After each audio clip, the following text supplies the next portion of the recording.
Hello out there in podcast world. Welcome to the Please Be Seated podcast. I'm here today with Bo Soloven and Jarek Rodriguez. What are we going to talk about? They know and I don't. I'm Gregory Harmer. Please be seated. What do you think of my intro? I thought it was please seat yourself. I thought so Please, too. please seat yourself.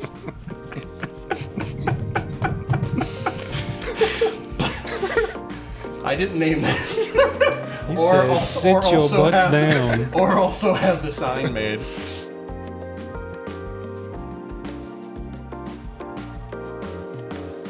Welcome to the, it's actually named Please Seat Yourself podcast. This is episode 1, so I don't want, too much expectation from everybody, including you guys. Because I think it's going to take me hearing this first episode as a viewer, as a listener, to be like, okay, I know what to do different now. I forgot the name of my own podcast. That's it. You might even just scratch this whole episode. Yeah. I might. Or the whole idea. I might. I mean, it all really depends how much people like you guys more than me? If so, then this podcast is over. We'll just spin off. You guys can have your own spin-off Donkey stories. and an ogre. Yes, that's right. That'll do, donkey. You guys, I'm like Cheers and you guys are Frasier. Let me officially introduce you guys. To my immediate right, I have Bo Soloven. Thanks for having me. Yeah. To your right is Jarek Rodriguez. The one and only. The one and only. I think the first question that is appropriate for me to ask here, which I think is probably on everyone's mind, who named you guys? Because I mean, granted, I have 2 Bo's in my contacts. You're the only one spelled B-O, which is short for Boleslaw. Boslaw. Right. Coleslaw. Coleslaw. Boslaw. Which is of what origin? Polish. Polish. You Yeah. speak Polish? No. Okay. We like That's to polish disappointing. things, though. I know. You like to polish things? Yep. Do you ever read a sentence and you're like, does your brain ever think like that could have been the word Polish, but because it's a lowercase p, I know they meant polish. That's right. Yep. Does that happen a lot? Every time when I'm in the shoe rack. Oh, you're like, I need to get some more Polish Right. for my shoes. That's right. Did you get got the this brown Polish? Exactly. It's this No, I weird got the black reversal, you Polish. know? Yeah. Okay. Dyslexic thing. Yeah, I could imagine. You see, Greek doesn't really, there's no other word. Greek is Greek. Right. But Polish and polish, I mean, should have thought about that beforehand. Yeah. Before you were born. Before you were born. If only. Jarek is also here. You are the only Jarek in my phone. I would be surprised if I wasn't. Yeah. Jarek is also a Polish name. Is it? It is. Is it actually? Yeah. It actually is. Sure is. Are you guys related? Absolutely not. Yeah. Oh. We could be somewhere down the road. No, I refuse. His family was more by the ocean-y part. That's why. Yeah, he's darker. Mm-hmm. Yeah. Mine stayed indoors, never went outside. Did his family used to work for yours? That's possible. Yeah. Find out in episode. Is there any animosity between you guys? No, definitely not. Not on this side anyway. No? I mean, You sure when about that? When you're footing the bill, no. No. No. I didn't start the timer, by the way. Okay. Oh. It doesn't mean it's not recording. Right. It just means they get More time. 5 extra minutes. Yeah. From us. That means we're not getting paid for those first 5 minutes. Nope. You get an extra meatball. I made meatballs. My favorite That's not it's not like a A weird thing. code. There's literal meatballs for dinner later. But I do want to welcome everyone who's listening because this is episode 1, and I think the goal, which I don't know if I've even told you guys, I think the goal was really to create the kind of podcast that I enjoy listening to. I would imagine probably you guys enjoy listening to. The kind of thing that is not political, is not platformy, where someone's like, I'm here to talk about all my issues. You know, I wanted to do something to where it's like, okay, for a bit of time, we're just going to try to have fun, look on the bright side, please seat yourself and relax, as opposed to please seat yourself and get ready to get preached to or something, you know. I don't know what topics you guys have chosen to discuss today. I hope that they're not both highly political. Like, I'm here to talk about Gaza, and I'm here to talk about what we all know is the flat Earth. Yeah. Well, that I'll Get talk ready. about. That's not political. That's right. We can go down the rabbit hole of conspiracy theories. I would gladly do that. Yes. But I assure everyone who's listening, we are not comedians or entertainers. If you can't tell. You probably thought. I bet they are. I'm a window cleaner. And why is that camera moving? You see that? Oh, I bet it's like I movement think it's tracking. tracking you. Yeah. Yeah. You got to stay still, man. That's it. That's really funny. I didn't even know it could do that. Yeah. But yeah, I'm a window cleaner, and I listen to a lot of podcasts while I I'm think working. it You see might- that? It might need to be rebalanced. I don't even know why it's doing that. I mean, nothing we can do about that now. Podcast is already rolling. This is going to be exciting podcast. This will be fun. It's a Yeah. roller coaster, We'll just people. We'll go with it. That's Yeah. it. I mean, as you can see, I don't even have a mouse to control. I mean, I'm getting motion sick already. Thank goodness. Everyone who's just listening to this, by the way, is like, get on with it. Like, I think so. I'm feeling Did you like- just get to the podcast already? right. My goodness. enough everyone's about thinking like, yourselves. I'm not even watching the video. I'm just listening to you guys. I clicked off 7 minutes ago. I did too. But all of this to say, like, this is the kind of entertainment that I would want to be listening to while I'm working. Something light, something that's going to get me through the day, you know, not too heavy. So I do look forward to, you know, our discussions and everything. I have these notes just because I don't want to forget anything. I'm hoping that this becomes like more natural over time. Yeah. We'll see. Me too. You know? But I do want to start each episode that we have of this podcast. You might hear my roommate in the background. Don't worry about that. I want to start every episode by reading comments from the previous week's episode. Did I tell you guys I'm doing that? Is there an I episode think 0? so. There is. No. Here's the thing. So each week, I imagine we're going to say and do things that people are going to have thoughts on. And people will probably comment on that on Spotify and YouTube. So I figure, well, how about we take those comments and then the week after we read a couple of them and address it, you know? This is episode 1. So you're probably thinking, where are we going to get our comments from? Yeah. Well, I asked a couple of friends and I said, can you send in a comment for the podcast? I said, I'm starting a podcast. What would you like to say? I'd like to read a couple of those to everybody. Taylor Edwards, he said, will it be a good time? Will things go horribly wrong? Will it be laugh out loud funny? Will Greg say something incredibly offensive? Tune in to find out. Yes is the answer to all of those, yes. Thanks, Taylor. I have another comment. Jacqueline Pearson.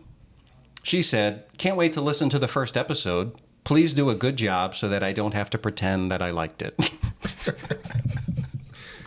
Jacqueline, I hope you left your expectations, Really low.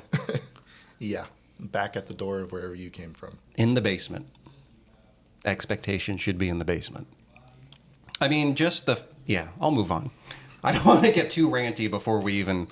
Or self-deprecating. Right. Autumn Rutherford. Congrats on the podcast. Wishing you huge success and at least one sponsorship deal.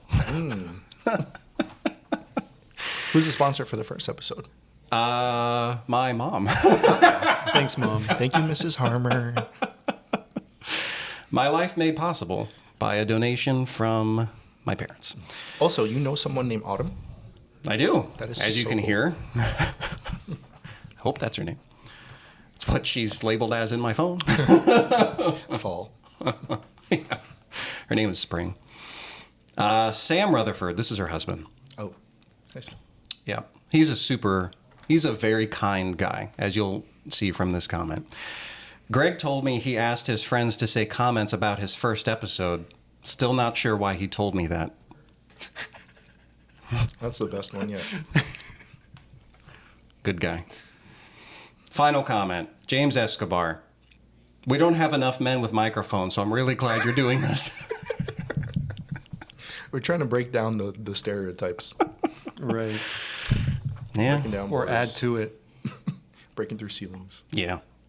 I appreciate you guys. My life is so much more valuable with all of you who commented in it. So, I mean, as you can hear, you heard them. They want nothing but success for all of us. Right.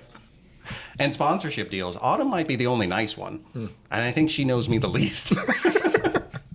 That's probably why. She's the nicest. Yep. Okay. Well, we look forward to your comments about this episode, and the following episode, we're going to read them. Yeah. Some of them. Be Some nice of them. like Autumn, please. Yeah. That guy in the middle was so handsome, but the one to his I left. don't know about. Yeah, which comments are going to get read? I mean, the ones that are funny. Obviously. Yeah. Right. Even if they're mean, if it's funny, it'll get read. Okay. Yeah. You guys are going to start burner accounts. I'm not going to watch the next episode. You're like, it peaked. Episode 1 was the best. No That's more it. after that. Okay. Well, as is going to be the case with every episode of the Please Seat Yourself podcast, we're going to have a topic. We're going to have 2 topics that the guests want to discuss. Here's the thing. I don't pick the topic. They choose it, and they don't tell me what topic they're choosing in advance. He has no idea. Not a clue. Yeah. So, that being said, I'm excited to hear what you guys have to talk about.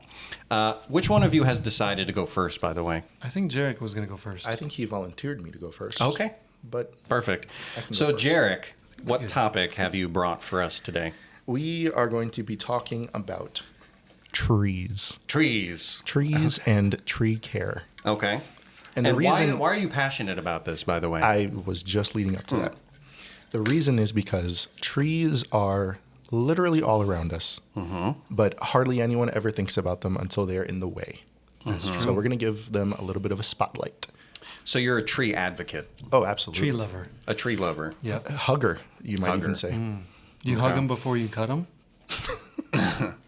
Sometimes last. cutting is part of the hugging. Sometimes you just have to know. As you rip When through to- its guts. Yeah. You got to do what's best for everyone. So why is it that we don't really think about these 80,000 or not 80,000, 8,000 pound things above our houses Sometimes 80,000. until it hits through the roof? Why is it that we don't think about them? I think that we're just so used to them. They're everywhere. They're just part of the background of everything we look at and everything we do, and we drive by them and take them for granted. But we quite literally could not live without them.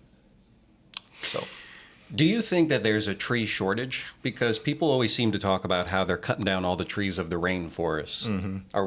Is there an issue? we're getting political right off the bat. I said people. I didn't say politicians.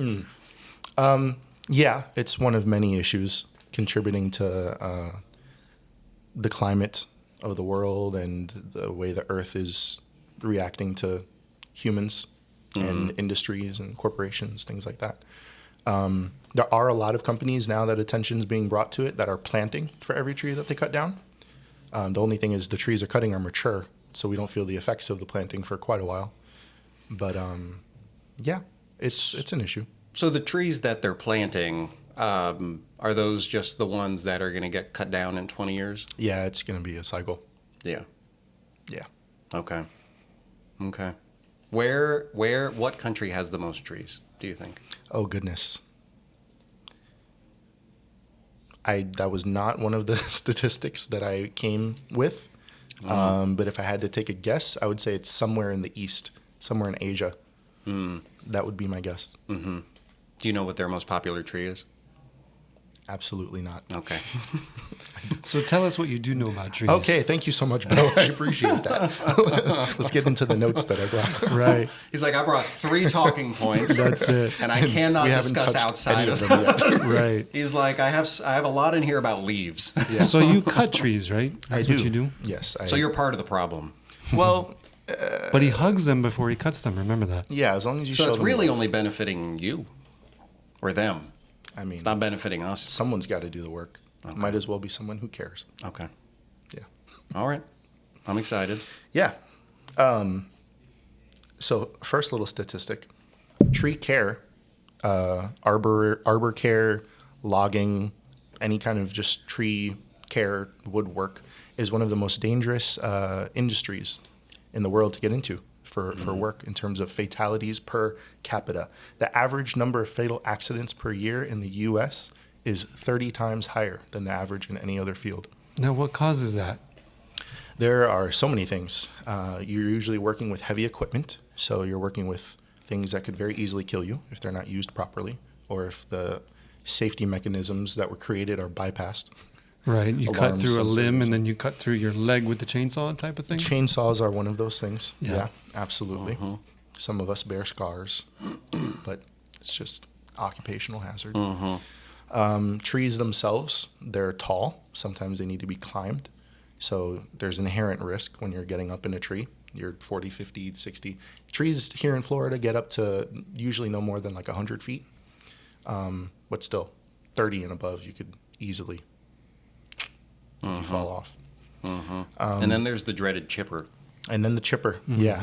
It's gotten a lot better. There are a lot more safety stop technologies now with chippers. But back in the day, we were losing men Limbs? left and right. It was a to problem. Chippers. It was a real problem. Yeah. They were getting chipped. It was like going off to war. Yeah.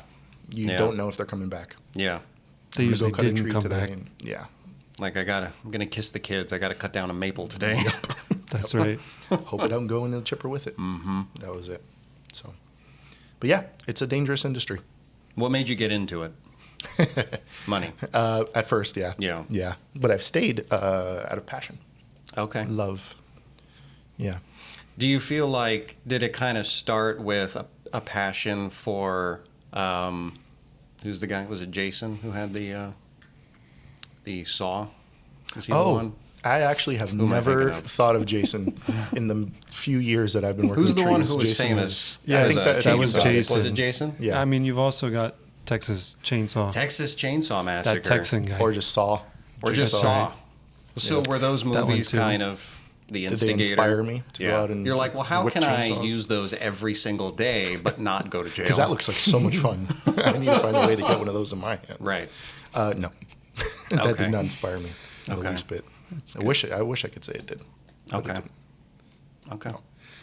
I want to hear your next point. Okay. Let's move on. Trees are different from other shrubs or other plants like grass because they grow in two directions. So they grow vertically, and that also means up and down. So roots growing down, limbs growing up, and they grow laterally. So they grow in two directions. That's like 4, That's 7. Right. 16 if we're speaking Okay. mathematically. Okay. And most people don't think about the roots. Yeah, you can't see Right. the roots, so most people don't give any consideration to roots.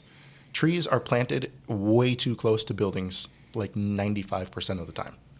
And then the roots become an issue 10, 20, 30 years later, and then they just cut down the tree. Like, what do they do to a home if it's planted too close? How is too close? What is too close? It depends on the species of the tree, but most trees that get real big and provide shade and do the kinds of things that the people planting them want them to do need real space. Like, what space are we talking here? 10, Like- 20 feet? Obviously, 30 they take feet. up more space the older they get, but if you're talking like an oak tree, like we see so many of in suburbs here in Florida, they need 30, 40, 50 feet from a building. Because I see a lot of these new subdivisions that are building these homes right next to each other, and they're putting magnolia trees Yeah. within just a few feet of Yeah. the actual home. Magnolias How are about a that? little better. Their roots don't get as big as trees like oaks, but yeah, even magnolias should not be in the 8-foot space between houses in the suburbs. You ever seen like I don't know about other cities, but when I think about older cities like New York or Boston, I always imagine all those sidewalks that have like the lumpy, Roots. The lumpy bumps. yeah, because all the roots are starting to raise up, Yeah. and then your bike just, Yeah. Right. And then you face plant. and then you face plant, And then you're And cursing then out the people tree. curse out the tree, and Yeah. That's it right. was not the tree's fault. It's just Right. doing what it was designed the to city do. landed people. on the tree. That's right. Yeah. Mm-hmm. Yeah. But we don't think about it that way, and that's why the Lorax is here today. Special guest. Yes. Right. Yeah. So can you give us some like top 5 or top things that maybe homeowners should or should not do when it comes to maybe their own trees? What do they do with trimming their own trees? Yeah, you have to see the tree as, this is going to sound very tacky, but the tree is your friend, and you have to learn how to coexist with it. So many people just hack the tree, and the way that a lot of tree species respond to hacking is a stress reaction. So they actually grow way more sprouts and sucker branches in like an effort to recoup what it just lost. No one likes to be hacked. No one. Also, what are sucker branches? Just the little sprouts. Branches for stupid people. Exactly. Yeah. Yeah. Yes, that's exactly right. So Continue. the stupid people that hack them get the stupid branches in return. And so that just creates more of a problem because it creates more brush that's going to continue to grow in the direction of whatever you cut away. And when is really the best time to trim these trees? You've come with some fantastic questions. Immediately, as soon as they're in the ground. Thursdays before 5. Thursdays at 3 p.m. is the perfect time. Yeah. No, while they're young.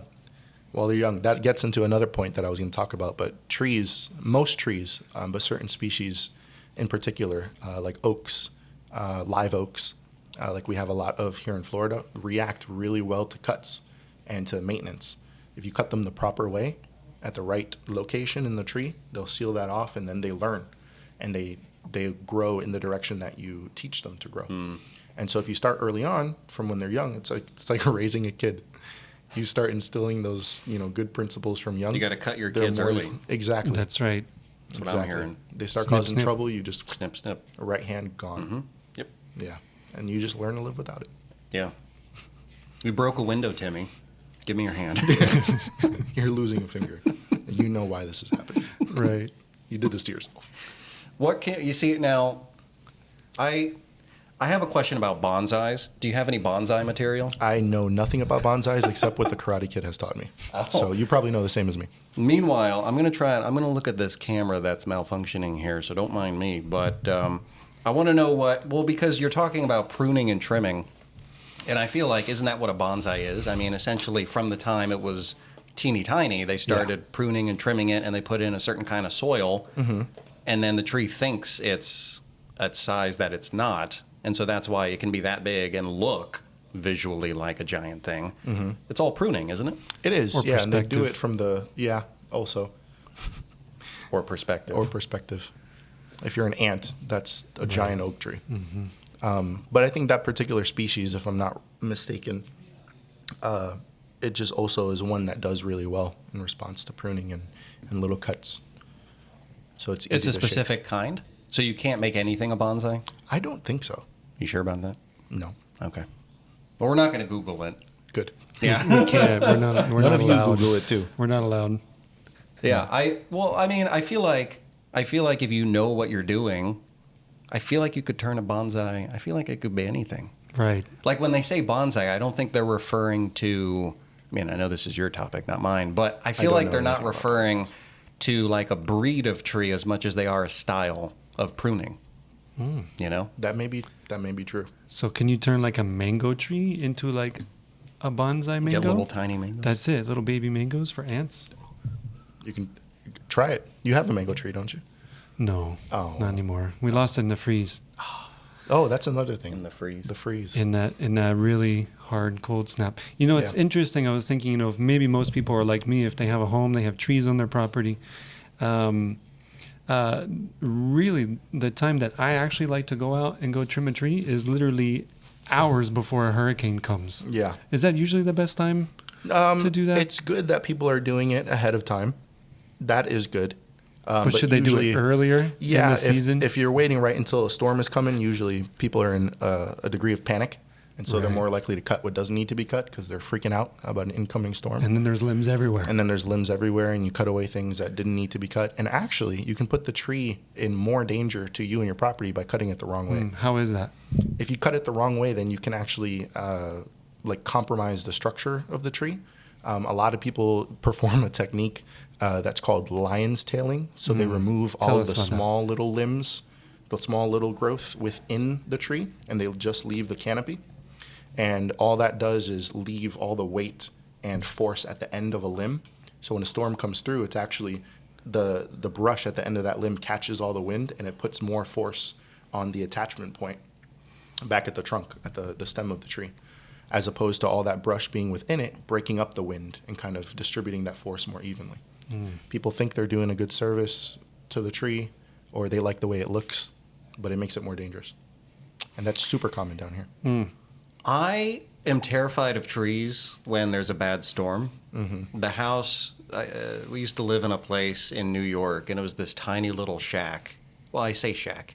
It was a pleasant location, but it was so small. It was one story, tiny little thing, and we were surrounded by these huge trees. And every time there was wind, which there was a lot of, or rainstorms, these things would sway. And I'm like, any one of these would flatten this entire house. And there's 6 of them. And so every time there was a storm, all I could think was like, when I have my own place, there will not be trees anywhere near my house, anywhere within like falling distance. Right. Because that's horrifying. I have a question response to that. Did any of them ever fall? No. All right, then. Yeah. So is that something that people should do? But just because it fear of hasn't storms? happened. Right, exactly. Should they cut these trees or should they leave them? For the most part, they need to be left alone. Until it kills you, then do something Until it about kills you, then you should have known better. Yeah. But that's why, and I'm not trying to pitch That's why you tree should call us. tree company services. so. But if you have a concern about a tree, you really should get someone who knows about trees, an arborist, to come out and look at it and do an assessment. After the arborist leaves and makes a mess and your windows are dirty, call Greg Harmer at Sheer Window Cleaning, who'll get those things looking sparkly. Anyway, what were you saying? And then if you want to record all of it for insurance purposes, That's it. get Bill Sullivan. Oh, okay. We're going full circle here. Right. We are the sponsors of this episode. We're self-sponsoring. That's it. Incredible. All of our own money got us here. Facts. All of your own money. Exactly. Yeah. Okay, tell me more about trees. I have another question for you. So how do Please. you know, too, when a tree is dying? And what should people do about it? There are some signs. What are signs? Is Yeah, there there- a tree hospice? Right, exactly. That would be for an arborist to come and I thought you were the arborist. determine. Because trees don't have check engine lights to say, hey, we got a problem here, right? They have lights. Like what? They have signals. Yeah. Like that can go mushrooms? off. Yeah. So that's one of them. Fruiting bodies, mushrooms and funguses that usually you'll see at the base of the tree or even coming up out of the roots. It might not be at the base of the trunk, but the roots that go out, you can have mushrooms popping up.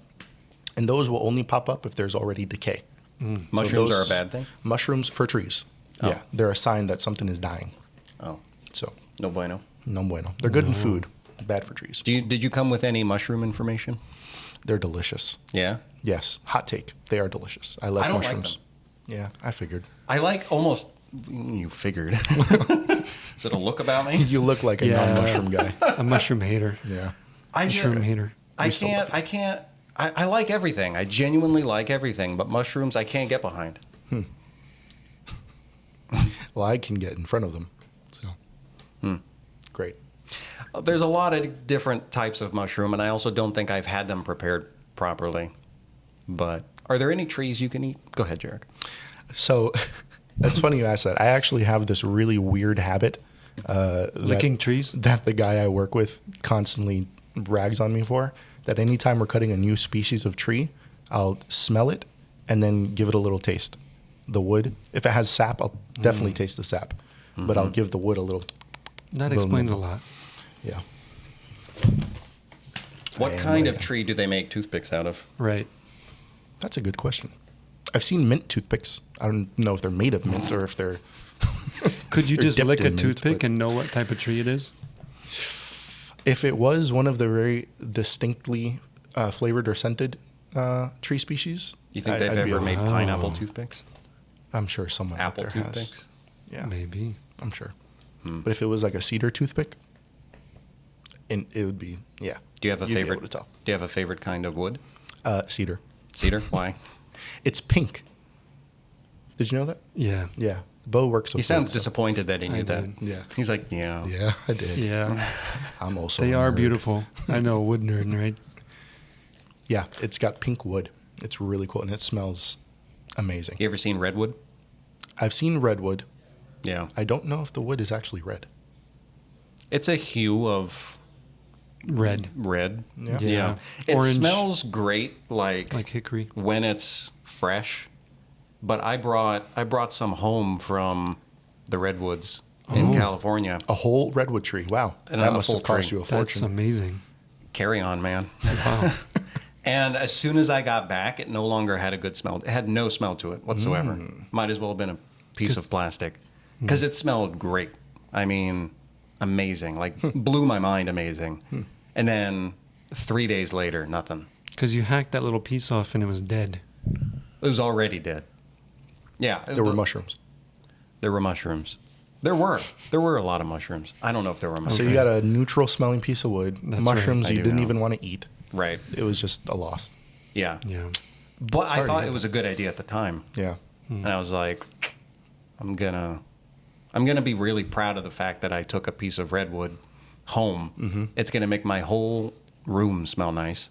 Where is it now? I think I threw it away. In the trash. Of course. I think my cat ate it. Mushrooms. George. George likes mushrooms. I Yeah. think so. Okay. So, what are some things maybe that people can keep in mind when it comes to the trees in their yard? Some quick tips. Quick tips. Don't be quick to trim or cut. Get someone to look at it and actually tell you what needs to be cut because you could be doing more damage to it. And if it needs to be cut, the person cutting it should know how to cut it because you can also cut it in an improper People who way. have the hedges that are like perfectly square and sculpted, those are actually really unhealthy shrubs, aren't they? It depends. It depends on the shrub. Some shrubs can be, obviously, if you don't hack them down. If you trim them, you can trim them in any shape. And they grow very full and they grow very healthily in all directions.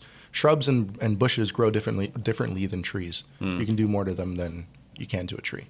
But I saw the other day an oak tree that was shaped in a perfect ball.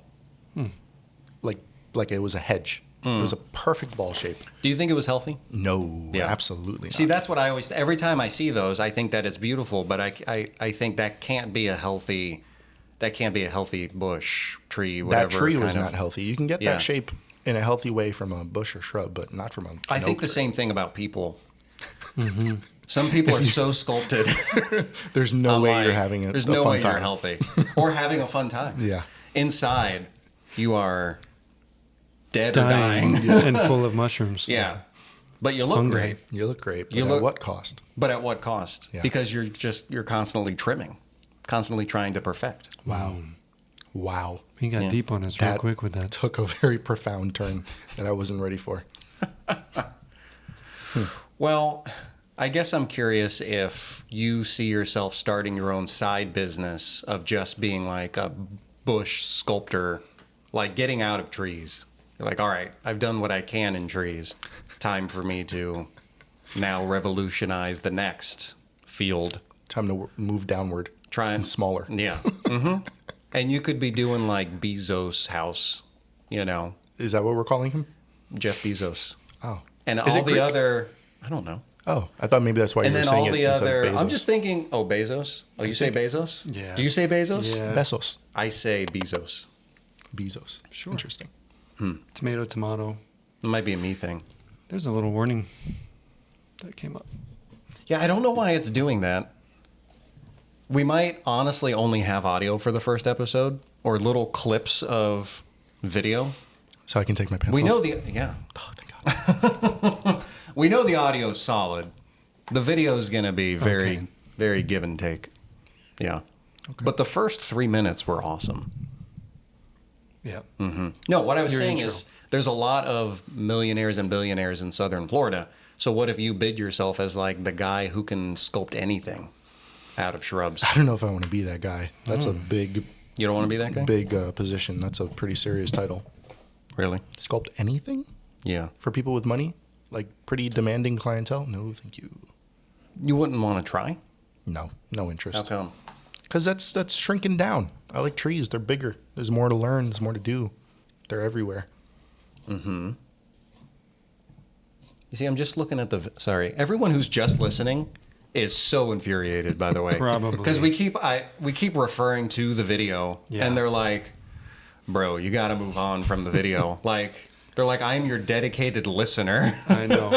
It's just a little distracting. It is distracting, but I'm off to the side, so it doesn't bother me. Bo's Okay. got direct line of sight. Right. that's all right. But tell me what your next thing is, and then Yeah. go ahead, because I have other thoughts. But tell me what your next point is. Okay. Also, let me know if we're getting close to my time up for trees. Because I previewed Bo's topic, and it's Okay. exponentially more You're interesting really than I don't this. think hyping so. him up. I think- Give me one yeah. more. Give me one more point. Okay. Because there are do- people, by the way, who probably don't like this topic. Yeah. I'm not one of them. Appreciate you. But I think it's like, they're like, okay, give me one more fun fact. There are Onslers out there to my Lorax. No? Sorry. I really thought that would hit. I'm not going to lie. Wow. I could have reacted and I chose not to because I was like, I need him to know that joke failed. In my head, I was like, they're going to watch this. Like, this is going to be a killer. I'm going to go viral Yeah. for this Lorax joke. Give me one more. So trees actually communicate with each other, Like texting. Oh, yeah, they do. kind of like texting. Don't Yeah. they send like nutrients when one is dying over to the Yeah. other one? They connect. We should have had Bo talk about trees. Oh, man. We have you. Is it Give us your electrical best. signals that they're sending? They send chemical signals. Ah. So they actually, scientists refer to it as the wood wide web. Yes. But they have underground networks of roots and fungus. Are those the people you got your Lorax joke from? Yes. No, that was a different source. okay. I have a wood joke website. Okay. Yeah. It'll be linked down in the description. How far can trees communicate? Like There are- California tree talks to a Florida tree, Theoretically, it could, but calls his cousin in Canada. yeah. He's like, hey, it's They're warming coming up over for you. here. Careful. He's like, you're lucky. He's like, I might get to see stars, but we also have forest fires. That's it. Or they're How far can they communicate? I mean, documented, there are rainforests and entire, ecosystems of trees that are all connected. There's actually one, I forget the name of it. There's one out there where the entire forest is referred to and considered as one organism, one tree, because they are so Harmonious. harmonious and they're so connected. Wait, where was it? I I think it's in South Africa, South This guy. America. he's probably South right. America. Yeah. Yeah. He's like, I don't know. And he read a full book about think it. it And he's is. like, I think it was it? Could be. Correct me if I'm wrong. I don't know. I think it was the tiny town of, yeah. It's over in Rootville. Massapequa. Rootville. Yeah, so they can communicate. Did you learn climbing? A little bit, yeah. A little I bit? climb here How and often there. do you do it? Once every few weeks, probably. Is it scary? It was very scary at first, becoming less and less scary over time. But there are still many trees and scenarios that are, that are pretty scary. Do you recommend that homeowners do that? Climb themselves? Absolutely not. 80% of the tree-related injuries are not by tree professionals. They're by homeowners that are trying to do stuff on their own. Yeah. Yep. I have a question for you. So when it comes to the quotes, why are quotes so various amongst Why they're so varied. The varied? prices Yeah, are yeah. there's such a big range. Right. Oh, you mean, I didn't know. I didn't get the word quote. Like, I heard you say quote, but I was like, is this Quotes, tree lingo? estimates. Tree Yes, lingo that I estimates. didn't. That's right. Sorry. Estimates. Why are the What, estimates you're a so business different? owner. You call them estimates or quotes? I don't call them anything. I I say go straight both. to invoice. I showed That's up. it. You're paying me. I call them dollar bills. I say, that'll be 5 Benjamins. And they say, that's a lot. And I say, 6. And they're Keep like, going. They're like, Keep just talking. for asking? I'm like, 9. That's it. That's how you could afford all this whole setup. That's how I was able to buy 3 faulty cameras. With all my window money. Great microphone. Yeah. If I ever I leave think trees, so. I'm getting into Windows. Yeah. Right. If you what? If I ever leave trees, You get into Windows? I'll get into Windows. Yeah. Your business model sounds fantastic. Yeah. Right. I mean, people, you just really you wear them down, you know? Mm-hmm. You do the opposite of a therapist. You make sure that you leave them. More insecure In the than when they dumps. started. Right. Yeah. Yep. Empty-handed. Yeah. Because then they want you back. Because then they're kind of depending on you to build them back up, you know? Wow. Interesting method of business. The windows are gonna- sparkling, though. I'm going to ask you a question off air. No, ask now. We're on air. There's no such thing as off air. Everyone's going to be wondering. Quotes. Quote ranging. Quote Right. ranges. Yeah. Why are they so different from one another, even though it's the same tree, same situation? Yeah, because companies have there's a lot of room for differences in overhead. So some companies have really heavy duty equipment that is paid off and they don't need to rent things to get that job done.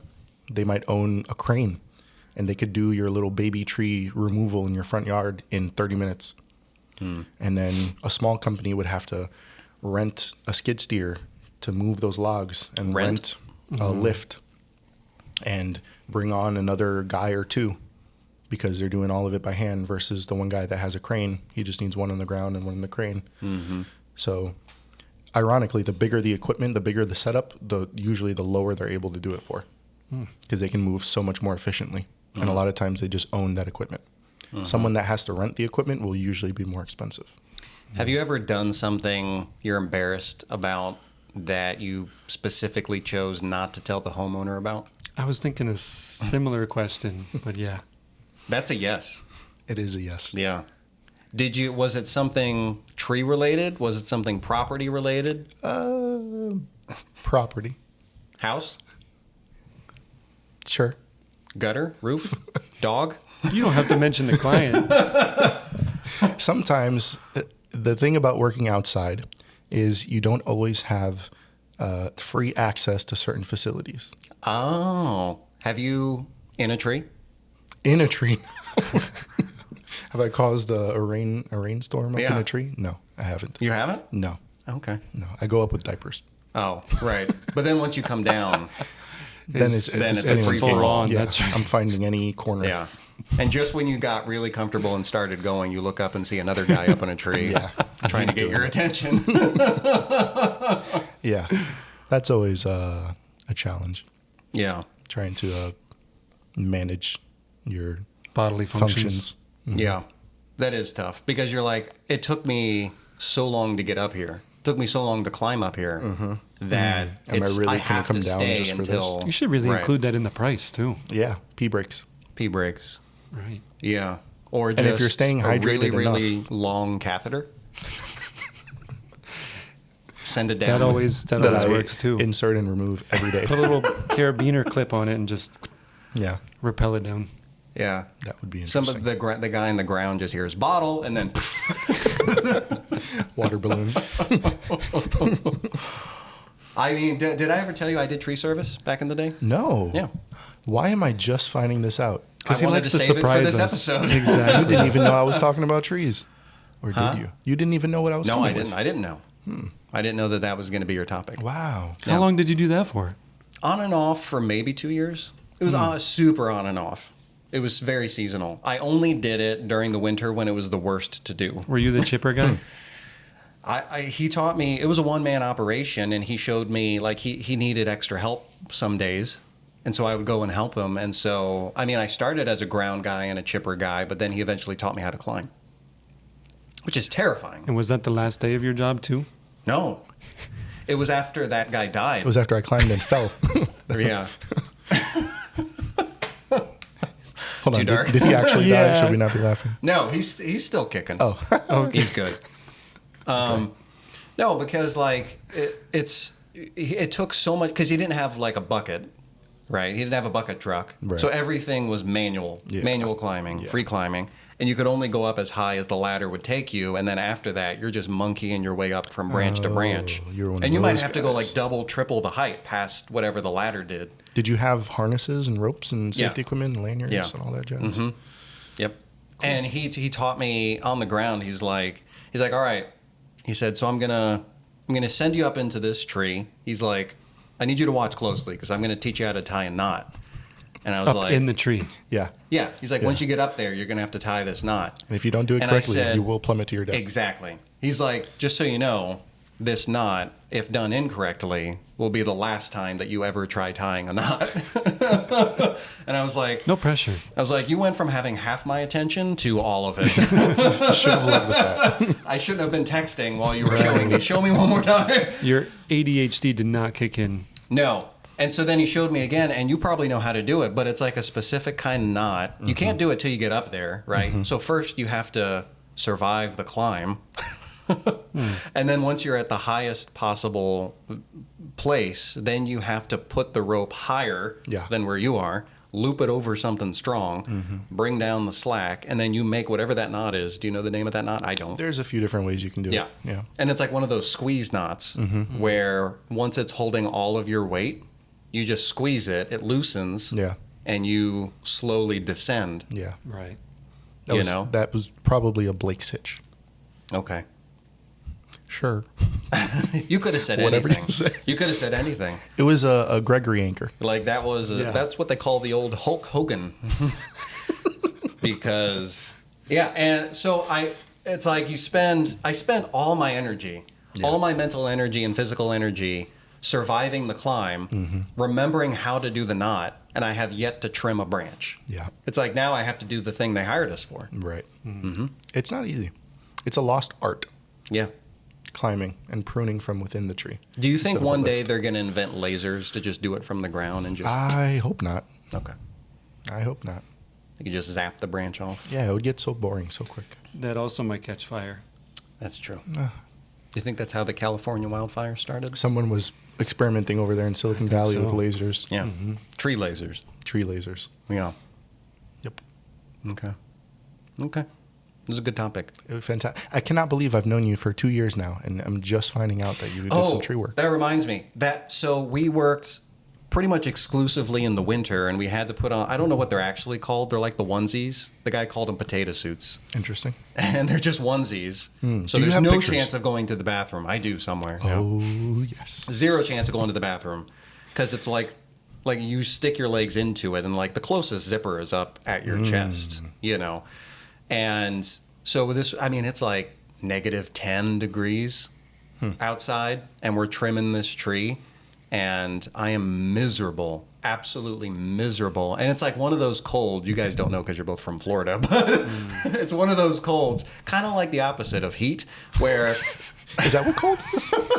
Man. People have been throwing around that word, and I've just been so I confused think this they whole just time. make it up. Where- the whole Is time. cold the opposite of heat? yeah, and it's like you experience so much of it over the course of the day that you get home and you're exhausted. Not so much from what you did, but just surviving whatever that extreme temperature was. Yeah.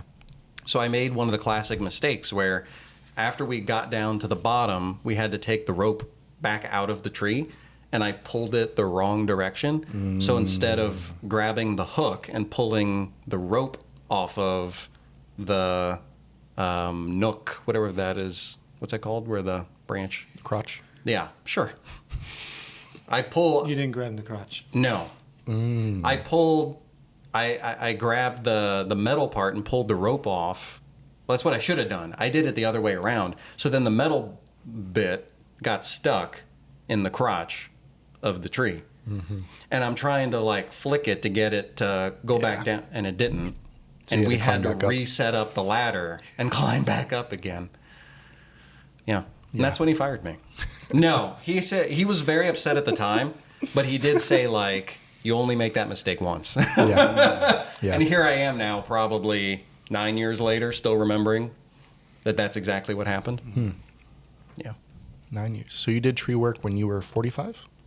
Okay. 39. Oh.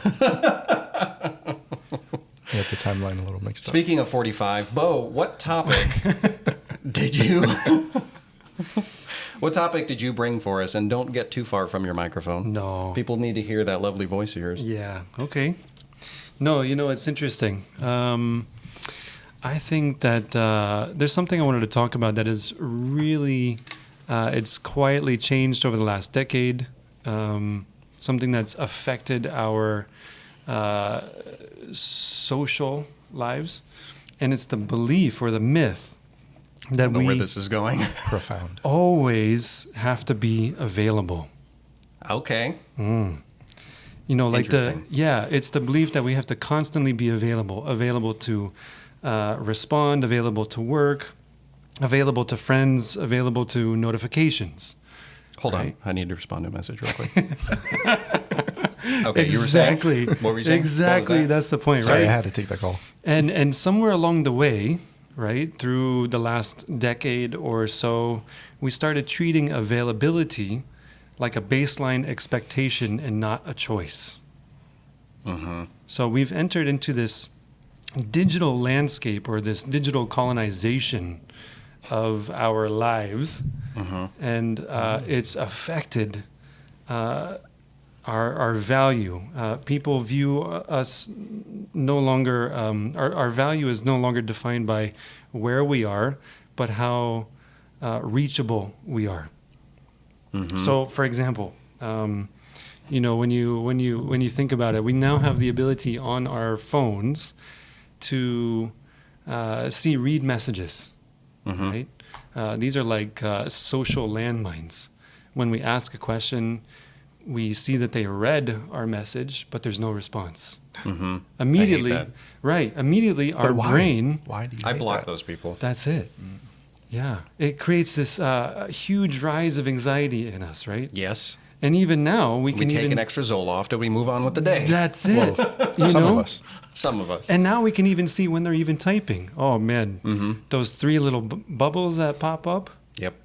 And then we ask a question, we see the three little bubbles, and then they go away, and then there's no text. Right. Immediately, what does our brain do? They hate me. Yeah, exactly. But what's interesting? It wasn't that long ago that when you made a phone call or you sent a text message to someone and they didn't respond quickly, the assumption was they just weren't available or they weren't home. And now it's changed to, well, now they don't like me or they're not responding to me. What did I do? There's something wrong, right? That's now the new norm. See, this is ironic to me because I was waiting for us to be on air to tell both of you how horrible you are at responding to my messages. We've actually been conducting an experiment on We you. have. Clearly. Yes. Clearly. How furious can we make Our them? conclusion is Exactly. That I have anxious attachment style or whatever that. Yeah. But what's interesting? I found that in this research. It's not like a zodiac sign, is it? No. I see these things online. I don't actually know what they are. It says anxious attachment. I'm like, Right. like the year of the turtle, or I don't know. Go ahead. Yeah. No, it's really interesting. We've now associated, we've mistakenly confused, right? Being reachable with being unloving. Or, if someone doesn't reply fast enough, oh, it means that you don't care now, right? If you reply slowly, then you're distant, right? Or if you don't reply at all, again, something is wrong. So When do you think that started? I think it started with a lot of the softwares that we have now. These really highly advanced softwares on our phones, on our smartphones. But I think it really got promoted during COVID. Do you think that's when During it the COVID times. became the worst that it's ever been? Yes. Pre-COVID, you think it was better? I do to a degree, but COVID just made things even worse. And the reason why is because everyone Our had whole to, life was right digital. Right, but now everyone was doing remote work. Right. Right. So you're like, I know he's home. Exactly. Exactly. I know he's home, Let right? me call Jarek. And that's also where we thought that we were being working at home, we thought it would be more available. That would give us more time for the more important things. But really, it became a platform to just being more available to respond to our bosses or to an email. Because we're at home. It also made us very exhausted and anxious because we no longer had the physical transitions with our job. We're using the same device to work on, to then be entertained by, and then to text message, to order our own food, never leaving the same room, right? So that created a lot of anxieties. And now anytime that we hear a ping or see a message on our phone, instantly. And it's interesting. There was a research project that found that it creates a subconscious thought or subconscious notice when we get a ping on our phone. They said it's like 100 to 200 something milliseconds how we respond, which is much faster than conscious thought. And so before we even realize it, we've already drifted and refocused on our phones or our devices that gave us that. And they found that it lasts for about 7 seconds, our distraction from that one notification. The distraction, like the taking away of attention, or that physiological like cortisol spike response? Yeah, that taking away of attention. Sometimes it could cause a cortisol spike because maybe we have a special ringtone for someone, and as soon as we hear that ringtone, instantly, whether it's good or bad, it causes anxiety in us. What are you thinking? I've got a couple of ringtones. You got a couple people. of ringtones? Yeah. When I call Some of them you, get my when I call you, if I give you a call, is it "Baby, come back"? No, it's Gangsta's Paradise. Oh man. You see, so the first thing that pops into my head, number one, are you glad that I prefaced this podcast with saying no electronic devices? Yes. Yeah? What was your first thought when I said no smartwatches, no smartphones while we're recording? Mine was, I'm going to have so many notifications when this is over. Yeah. You're like, how am I supposed to tune out at hearing these guys talk? What did you honestly think? Yeah, no, I thought it was great because we need moments like this to really disconnect from the cell phones, from emails, and to just we that's another part of it is that we started to this is another thing that started without no one voted for this, by the way, all these social norms now, right? Is that like we didn't take a universal poll. Exactly. I mean, no one asked me. Are all of us okay with just always responding right. immediately? Yeah. Or the need to always document your life instead of actually living it. Right. I like this aspect because I have strong feelings on this. Yeah. What kind of strong feelings? I do not enjoy the need that people have to document every aspect of their life like they're a celebrity. Like they're so important. I don't. Yeah. I just think it's the most pretentious thing. Speaking of which, just the other day I went to Cheesecake Factory and what? That's not even the funny part of the story. So I always treat myself to Cheesecake Factory after I do a big job that like went really well. Cheesecake? I didn't get cheesecake. Okay. He got a steak. I'm refraining really hard He right got now. the steak part. I am biting my tongue. But okay, I continue. got a salad. Oh my God. No, I didn't. Nice. I get the same thing there. I always get the bistro burger. It's delicious. But I was sitting there, and there's like a part of Cheesecake Factory that's closest to the front where it's just open seating. So you never have to go up to the hostess and say party of whatever, because around that bar area, you can just go and sit. Right. Because it'd be awkward to say party of one. Which I do at every other place. But Cheesecake Factory kind of respects me. You know, They're like, made for you. They're like, look, We we know get what it. this guy's thing is, so we're just gonna let him come in. He doesn't have to say it out loud. We'll make sure there's one place sitting at the table, Maybe one candle too. one candle. We're not going to take away the second one and make We're him not feel gonna take away the uncomfortable. second one. We're not gonna ask him, "Are you dining alone tonight?" He's clearly dining alone tonight. He's clearly. I mean, look at him. And so I always go into that section, and I sat down, and so I'm just eating. So I don't like to have my phone out. I just like to like kind of watch and observe. Yeah. I'm watching the TVs. I'm watching other people, and there's like a mom and a daughter over to my right, and she must have just turned 21 because she like made a big deal of getting like the right kind of drink. And then once she got it, she went through all of the photo taking procession, I hate you know, this. and she's like holding it a particular way, and like the head is tilted to one side, and then let me get one where now I'm actually drinking it, and her mom takes all these pictures, right, and then as soon as she's done, she hands the phone back to her, and then she like slumps over and then just has like the worst posture imaginable as she's like going through all of her pictures. And then she's like, oh no, do another one. And then back to, I'm sitting up and then head tilted. And then she's like taking selfies of like, I'm drinking. And I'm like, you're not even enjoying the drink. That's right. Like you spent how much on this beverage, and you care more about the responses you're going to get. That's right. To the fact that you're having your drink than you are just enjoying the drink. Yeah. Yeah, it's interesting. You know, You probably wondered where I was going with that story. No. I brought it back around. No, it's really interesting because we've allowed the technology and the digital colonization to dictate our relationships with other people. Colonization. That's right. It's like a neurological colonization. People don't realize it. So We've been taken over. Yeah. I really I think have. that's a very appropriate term for it. I like that a lot. wait, what did you call it again? Digital colonization. So then are we Native Americans? Yeah. We're the indigenous. We're Our the brains indigenous. are the indigenous. Our brains are the And indigenous. Our subconsciouses have been and colonized. technology are the colonizers. Right. Algorithms. Yeah. Bezos. Instagram is Christopher Columbus. Yeah. Okay. Yeah.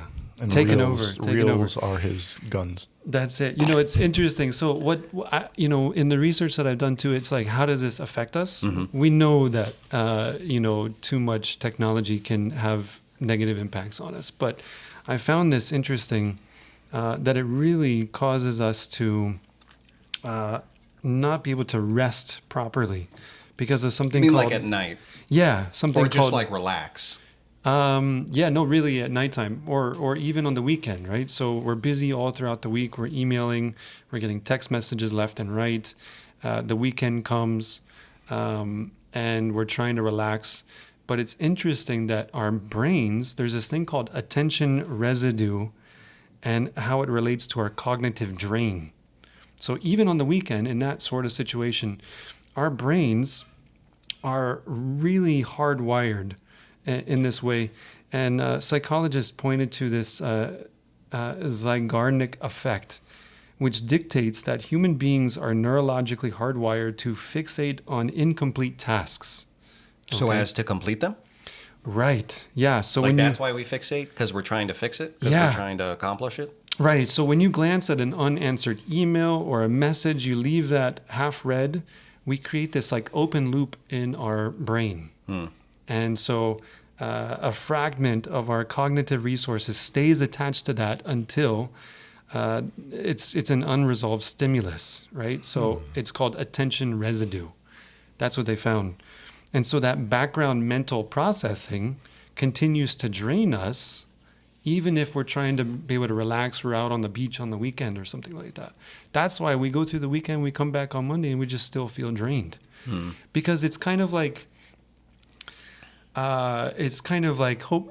leaving all of the apps open and running in the background on your phone, and it's draining This is the a very power. ironic illustration. It He's is. using technology to tell us why technology is dangerous. I That's think it's right. amazing. Bring down technology with itself.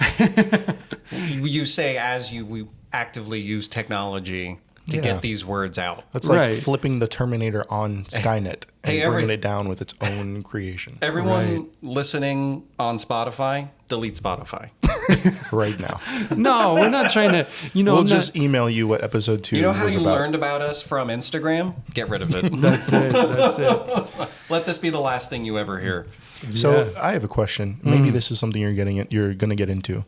At the risk of opening a can of worms, I wonder if there's been any studies to see if there's a difference on this effect between men and women. Because I feel like that urge or that desire, that like just subconscious awareness of incomplete tasks is very masculine. Because we are very logical-minded. one thing at a time, can't move on till this is fixed. But also kind of way of women really thinking. like communication. Yeah, they do. Yeah, So they get both of us. the studies didn't differentiate between male or female, between sexes. It was just And then that a tiny group category of the, in general. both of. Of the Gregories That's of right. the world. Hey, Yeah, yeah, it's really interesting. So there was one thing that I was thinking, what can we do? What are some practical things maybe that we can do to reclaim not just our minds to be present, but also, we can't change the world, but maybe is it possible that we could change maybe our small social circles Yeah. or our community to encourage one another to not feel the need to always be on, to always have to reply. my first question would be, how could somebody identify that they even have a problem with it? Because most people are just going to be like, oh, no, I'm good. Like, this applies to other people, but I have it fully under control. Well, Bo probably has an answer to this from his research. But I would venture to say that definitely if someone's bringing it to your attention, it's worth pausing and considering. And then also if you just feel like when you said earlier that this is a feeling that you kind of get of not having rested after you've very clearly taken a time of rest, that's something that I related to immediately. I have days off or afternoons off where I've got things in my mind and I'm not even working on them, but I know they're coming up, or things I've left behind that I've purposely taken a pause from, but they're still in my mind.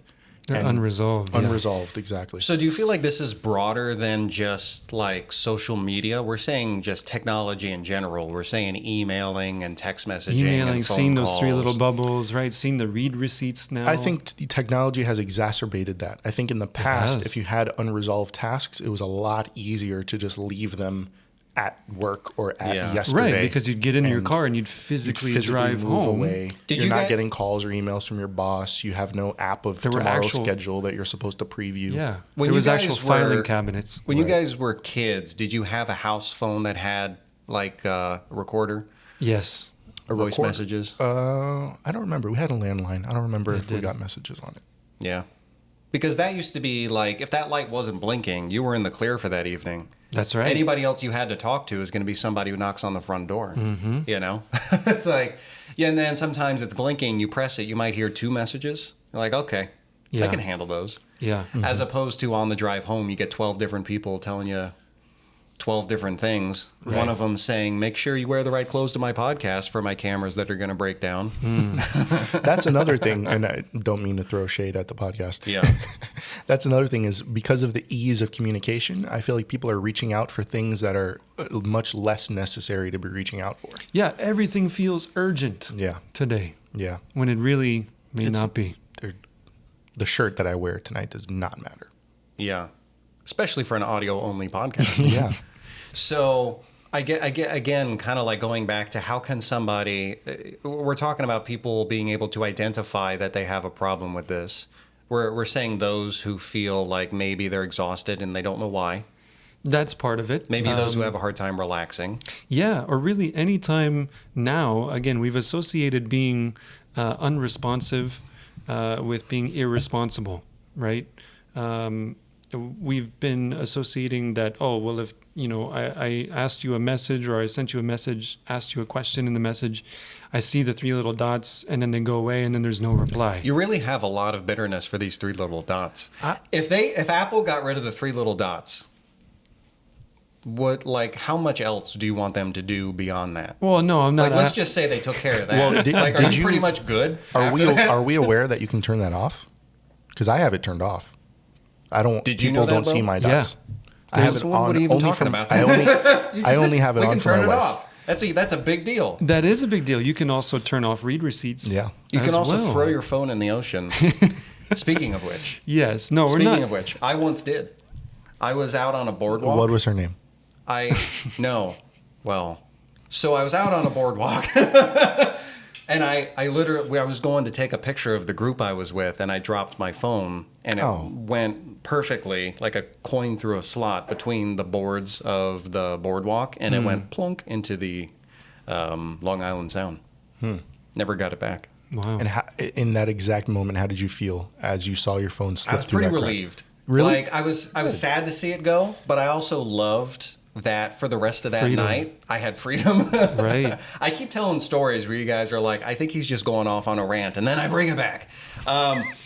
So like than likely. for that entire evening, I just told one of my friends, I was like, will you send this one singular message to this one person, tell them that I lost my phone, but I'm going to take care of whatever that thing was. And after that, I was in the clear until I got a new phone, 24 hours later. And how did she react to hearing that? It was a guy. Oh. Yeah, and he was fine with it. Oh, okay, good. You seem to have a pretty healthy circle of friends then. I mean, present company excluded. Okay, that's fair. Yeah. That's so it creates a lot of challenges, but I think I'm kidding. You guys are great. I know, right? Thank you. They couldn't see the expression on your face when you said that. Yeah. I think there's a lot of things that we have to learn, because it even causes just a little bit of anxiety. I mean, there's been so much research that has found that the slightest bit of notification now, our bodies have been conditioned, our brains have been conditioned to respond in a way of, is this Urgency. right, a fight or flight moment? Have you ever heard a phone buzz? You know it's not yours, and it makes you check yours. Yes, that's what they call. Like you're like, my phone doesn't even make that sound, but I still need That's to check. a Motorola sound. Yeah. Another way that you know when you have a problem, and they call this phantom messaging or phantom notifications. Phantom of the messaging. I get that. That's it. When you feel as if you got a message, you think you did, you check your phone, but there's no message there. Mm-hmm. That's an indication that we have a serious problem. I have that happen repeatedly throughout the day. I get that But on this my doesn't watch apply to constantly. me. None of this applies to me. But I'm good. I don't have a problem. I can relax super easy. Well, that's good. That's not true. And I've been getting horrible sleep recently too. It's interesting that at first I thought, okay, well, maybe is this just my pet peeve, or is this just something? I mean, I love all my friends and family, don't get me wrong. Mm-hmm. And, some things are just, there's no need to reply immediately for. However, I found in my research that this is not just a me problem, but this is more of an international and global problem. What did you search? What did you type into Google? So, problems with notifications and how we respond to them. Did you use Google or chat? Google. Okay. Yeah. Notification anxiety. Yeah. And it's interesting. It says that there was... Is that what it's called? That's what I'm calling it. Yeah. I like it. It's a nice hook. There's legislation, actually, in Australia, and I found this to be interesting. So there are new laws that protect employees, and it's called the right to disconnect outside of working hours without fear of retaliation. Because some of these gig workers were being tracked on how quickly their responses were in some of these companies. And depending on how slow or how fast they responded, affected their income. Yeah. Doesn't And Angie's their List do performance. that? Or Nextdoor? Nextdoor does I believe so. Yeah. Depending on how long it takes you to respond to a bid, Right. you lose. Right. I think you lose ranking. You like, do. Depending on how long You're penalized it for takes that. you to They'll respond. advertise that response time. They'll say like usually Yeah. responds within 30 minutes. Yeah. That kind of thing. Right. So there's For laws. if Bo had a business, it would just say he'll call you. He'll get to it when he gets to it. And that's Exactly. it. You'll hear from him eventually. Is this urgent? Then call me back. If it's not, then text and please wait. Yeah. If it's urgent, call 911. If you're willing to wait, I'm your guy. Yeah. And it's not just Australia too. In France, I found France actually pioneered that back in 2017. What's it called again? This one is called the El Khomri Law. And in 2025, there was actually a bill that was introduced in the Indian Parliament, pushes to establish a digital detox center and to enforce overtime payout of workers leaving heavily on the international aspect, right? So so if it's an international company, and their boss is over in Tokyo and they're in India, sending them a message after working hours, they've now passed this law that does not allow them or gives them the right to not respond because it's not within working hours. So they've developed systems that automate their employees that live in these different time zones to get that message within the working hours of where they are. Or else what? Like, what's the penalty? Is there a penalty? No, that's the thing. There's no penalty. Okay. So they can respond whenever it is within their working hours. They don't need to respond now outside of working hours because of the anxiety. You're talking specifically about created. businesses. Business as well. So this is part of like a legislation that has been going through different countries, and so it's not just a willpower problem. Sometimes it means that there may need to be some kind of legislation or to regulate some of these things to always have to be on, always have to respond. Because you see, I immediately picture like the fire department. Well, they have or to respond. The police, where it's like, you called after 5. Right. Those are emergency services. Come But on, you don't Greg. have to respond like Amazon. Okay. All right. That's fair. Yeah. What fits into emergency service? Window cleaning. Exactly. Tree, You have tree to be trimming. available. Tree trimming. 20 we do. We That's Pizza try to Hut. be available all the time. We are like Pizza Hut. Yeah. So you touched on it at the beginning when you introed the topic. Do you think that there's a subconscious view of those who do not respond immediately or in a time frame that we deem immediate? Do we view them subconsciously as unvaluable or I useless do. then? I wouldn't say Do useless. normal people, I'm sorry, let me specify. Oh. Does the general normal public? Yeah, we've To the associated non-Gregs them. of the world. Right. We've associated them as unloving, uncaring, Well- not responsible.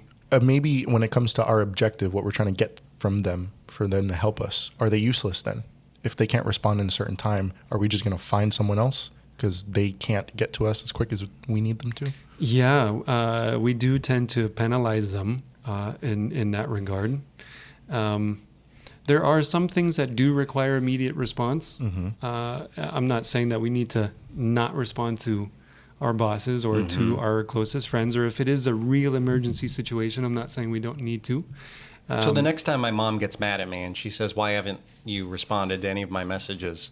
Bo said I didn't have to, Mom. Say episode 1 you would of the watch my Please- podcast. Please That's See Yourself right. podcast. He said, "I can't respond to you because it's bad for my health." Yes, no. Don't- Sorry, You no, know, that's depending not on true. the situation. My mother's 100% listening. I am so sorry. I just Yeah. use that She's as an our example. only listener. I think so. No, We the love thing you, is, Mrs. Harmer. Thank you for your sponsorship. we I have will to respond to my mother. Yeah, we have to And father. reassociate. You can be dependable, but not always available. Right? You can be responsible, but not always respond immediately. I always wanted to do like a detox weekend. I would like a getaway. I wanted to do a getaway, like where I just tell people in advance, hey, from this time this day to that time that day, I will not be contacted. I refuse to be. And just leave the phone behind, bring like a disposable camera, take old film pictures if you really want to take something, Yeah. Yeah, no, that's actually but really just go without everything. that's a really good method. That was a situation or suggestion that could also help is we create office hours for our life. Because I think you need to get a taste of it. exactly You need to know how it can feel, how good it can, be to go without. Right. Create specific windows where people know that they can text you and maybe know that, hey, and you now can set your notifications, with these focus modes. You can allow certain people to actually go through those focus modes as well. Like Mrs. Harmer. Right. So you always want to let your mom text you through these Right. blocked out time periods. Right. But in order to know how to do I don't know how to do this, by the way. Like to do these focus mode things. Yeah. Like I don't know how to do it. You are So I will ironically need to learn quite a bit right. about technology. technology and about my smartphone. Yes. In order to get off of my smartphone. It is a tool. Technology in general, but especially smartphones, are tools that you have to know how to use, and they can very easily be misused and harmful. Harmful? Yeah. Gregory harmful? Yeah. Sorry. It reminds me of, there was an experiment that was done. I don't know if you know, his name is Ross Frederick Skinner. B.F. Skinner. He was a psychology professor in Harvard, and he did these experiments with pigeons in the 1930s. So he created this box that, as the pigeon would peck this little button, it would receive pellets. It would receive food. So every time that it pecked it, it would get the food. And then he decided to change the experiment and adjust the timing of the response of the food pellets to come out. So maybe the pigeon would now peck it one time and it would immediately come out. He would peck it a second time, and then maybe 2 or 5 minutes would go by before the pellet would come out, or even longer. It was always random, different times, right? And so what ended up happening with the pigeon is that because of that unpredictability, the pigeon would frantically be pecking the box to be able to get the pellets, because it just didn't know when it was going to get them. And it just created so much anxiety in the pigeons. And so in a similar way... Who wrote that report? B.F. Skinner. Did they also... You said who? B.F. Skinner. B.F. Skinner. Did they also get the pigeons' thoughts in this report? Yeah. Because I bet he had some beef. Oh, for to make sure. with Skinner. Oh, for sure. Because he was doing all kinds of turned me into a squawking. nervous wreck. Yeah. That's what he would say. It's like I used to have a pretty good life. That's Things were it. simple. Now I'm in a You constant state of complicated it. anxiousness. Yeah, He was probably leaving him And I'm hungry. little things all over the place. probably. Yep. Poor pigeon. Yeah. That's it. I'd like to hear it from his perspective. Yeah. I feel like we're only really hearing half of what could have been learned. I mean, No. we were hearing it only from Skinner. That's... Well, you could say we are the pigeons now. That's And we're it. talking about it. So We we're are. hearing the other side. We're the right now. pigeons? Yeah. Yeah. So one of the suggestions was an experiment was done in 2019, just before COVID, actually, with people over in India, about 200 individuals, and they tried this experiment to try to create some kind of expectation of notifications to reduce anxiety, to see if this was even possible, right? So the experiment was regarding batch notifications, or now we can do them as summary notifications. That's a thing. It is a thing. is a We can all do that on our phone? We can. Yes. I can do that right now. Yes, you Yes, could. I've never heard of this concept. Yes, yes. So check this out. So there were 4. Is this under focus mode? It So came there were- before focus mode. That's it. There were 4 groups. There was 4 groups. One of the first groups received all notifications as normal, no change, right? A second group received notifications in batches every hour throughout the day. The third group received notifications only 3 times a day, at 9 a.m., 3 p.m., and then at 9 p.m. And then the last group received no notifications at all. In which group was the pigeon? I think this was after the pigeon. Oh. Yeah. This was in 2019. So they were done testing him. I think the pigeon was long Right. They were in the Oh. 30s. Those Oh, he was Yeah. a 30s pigeon. they were. So we're they like were- 20 generations into his family by now. That's right. That's Okay. right. Well, that this particular is what- pigeon didn't even have kids. Yeah. He was just an anxious This guy wreck. had a sad life. Yeah. He He was just did. an anxious little mess. Mm-hmm. And then that was, okay, sorry, That's go ahead. it. Yeah. And then they turned into humans in 2019. Oh my God. It's amazing what technology can do. Wow. So who is if we're the pigeons, who's the Skinner now? So that would be, our phones are these boxes that create so much anxiety in us. So which out of the 4 groups do you think did the best when it comes to reducing anxiety and being able to focus and enjoy life? I remember one of the categories that you mentioned. Can you remind me of all of Okay, them? so the first one was everyone received notifications as normal, no Okay. change. The Got baseline it. control. Got The it. second one was they received batch notifications every hour, Okay. right? Every Mm-hmm. hour. Third one received 3 batch notifications a day, Right. 9 a.m., 3 p.m., 9 p.m. Right. And then the last group didn't receive any notifications at all. So they were just disconnected. They were completely disconnected. Okay. And what's the question? Which one was the Which happiest? group do you think was the happiest? How that did they found out measure to the be? happiness, first of all? Well, less anxiety. They were connected to see how their heart rates were, their pupil dilation as well. They could see that. That's why they Okay. were recording that.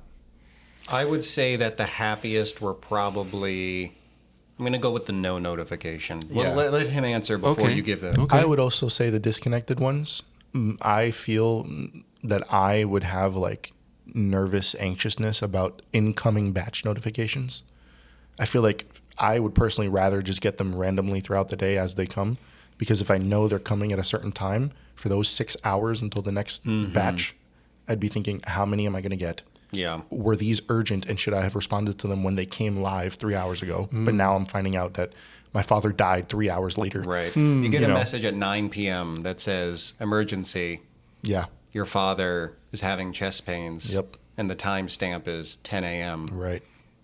That'd be rough. Yeah. That would be rough. That'd That be would terrible. make So me you would anxious. just be That would be really stressing bad. about that all Right. day. I'd rather not Yeah. know for the whole week. I'd And be happy then- that whole week and then immeasurably sad at the end of it. Right. Yeah. I'm going to go with the no notifications. Same. Okay, that's interesting. Yeah, so the first group obviously didn't change anything. Their anxiety levels were really high because they received notifications as normal. The second group, the one that received batch notifications every hour, was no different than really the first group. So it still created that same level of anxiety. It was too much notifications, right? I mean, imagine, how much anxiety or how crazy you might become if you had an alarm that went off in your room or in your home 144 times a day. Does having a cat count, or is that a different? He goes off. If he's pretty very often. vocal. Yeah. He is. Go ahead. Sorry. Yeah. No, That's that's it. intense. You would go crazy, lot. right? Is that the average number of notifications That a person receives a day? 144 times is the average number that. And those are for the unpopular people. Right. Just imagine. Those are for the Gregories. That's it. You and I are getting thousands. Yeah. 500. So 144 times is the average time someone unlocks their phone. Ooh. But notifications somewhere around 190 to How many times does someone 100. unlock their phone? 144 times on average 144. a day. Wow. Yeah. That's 6 times per hour. Or think about it this way. Imagine how much anxiety you would I don't know have. how you calculated that so fast. Yeah. If a mailman, let's just say like a mailman brings a batch of letters to you once a day versus bringing hundreds of letters to you throughout the entire day, knocking on your door every 6-7 minutes. Even when he's not there, I would be thinking about him being there. Exactly. Yeah. So the third group performed the highest amount of being calm, being more joyful, less anxious, because they could anticipate when they were going to receive those notifications. It was predictable. It was no longer a random thing. The worst group was the one that did not receive any notifications. Wow. Wait, are you saying our guesses were wrong? They were.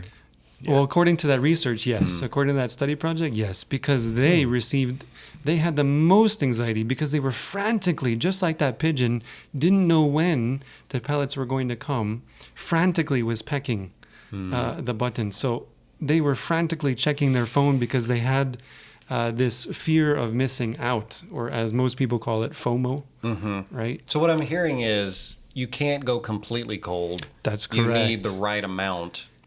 Yes, you can't Per go day. cold turkey.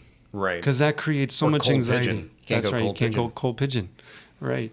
So we need some kind of balance, right? So that's where now we can learn to summarize our notifications, put them in different times throughout the day that's convenient for you.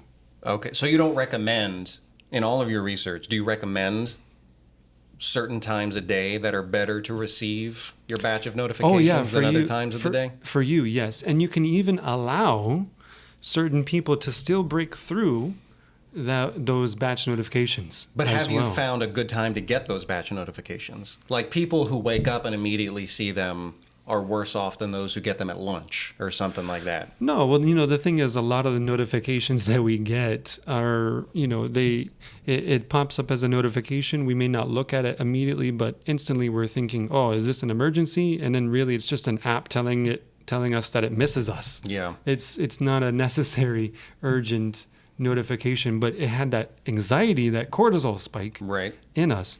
So So there's not so much a set time per day that's good for everyone. You just Right. need to figure out where which what time of notifications day are you going to put yours. Yeah, you can determine which apps and notifications you want to have batched, and others that you can allow. So all of Okay. the unessential ones, the sale items on mattresses for your emails, Yeah. that you get. We need to know that immediately. So mom's Right, you messages, they're can coming go- through 24/7. That's right. Jarek's once a week. That's right. That's generous. Yeah. You Right. do not need to be listening to me And once a Bo's week. could just Okay. be once a month, maybe. By the way, this guy, this is very appropriate that we're talking about this, because not but the other day